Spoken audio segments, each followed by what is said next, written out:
السلام علیکم ورحمۃ اللہ وبرکاتہ۔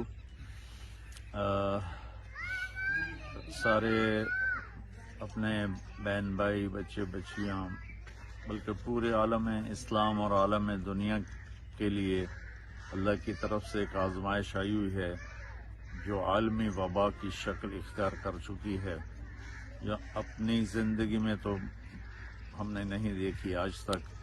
تو اس میں جتنی بھی احتیاط کی جا سکتی ہے کریں، حکومت جو ہمیں احتیاطیں بتا رہی ہے اس کا خیال کریں۔ اٹلی کی صورتحال بہت بدترین ہو چکی ہے، باقی ممالک بھی اس طرح اس کی لپیٹ میں آ رہے ہیں۔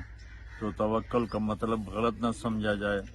توکل کا مطلب میرے نبی نے سمجھایا، اعقل ثم توکل، کہ پہلے اپنے اونٹ کی ٹانگ کو باندھو پھر اللہ پہ توکل کرو۔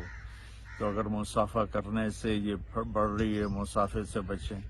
اجتماعات سے بڑھ رہی ہے، اجتماعات سے بچیں، وہ دینی ہوں، وہ سیاسی ہوں، وہ دنیاوی ہوں، ان سب سے بچیں۔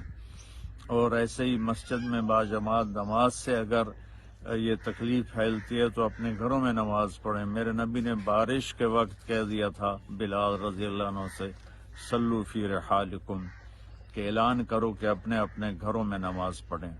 تو میری یہ مختصر درخواست ہے، پوری دنیا ایک سنگین صورتحال کی لپیٹ میں ہے، ہم اسے آسان نہ سمجھیں۔ ہم اپنی مدد کریں، حکومت کی مدد کریں، دوسروں کی مدد کریں، پوری احتیاط کریں۔ میں خود بھی اپنی زمینوں پر آیا ہوں، آپ دیکھ رہے ہوں، یہ میرے بھانجے کا رقبہ ہے، آپ دیکھ رہے ہوں گے کہ جہاں دائیں بائیں ایک جنگل کی شکل ہے۔ تو صرف اس لیے کہ اللہ تعالی ہم سب کی حفاظت فرمائے، احتیاطی تدبیر کریں، باقی زندگی موت اللہ کے ہاتھ میں ہے۔ السلام علیکم۔